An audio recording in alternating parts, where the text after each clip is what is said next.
So, as you might have noticed, we haven't taken off to the moon just yet. NASA's Artemis 1 mission keeps getting pushed back from its original launch date of August 29. The massive moon rocket SLS is currently sitting on top of Launch Pad 39B at Kennedy Space Center as engineers work to fix a pesky hydrogen leak.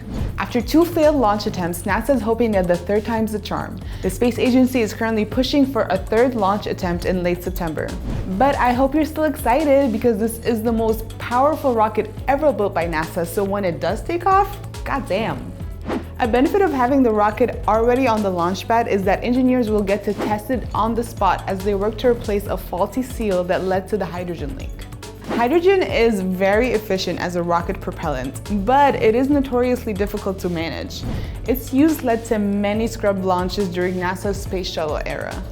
There are still plenty of launch opportunities left this year for NASA's inaugural Artemis mission, so hopefully the engineers will get this hydrogen leak under control and send an uncrewed Orion capsule on a journey to the moon and back.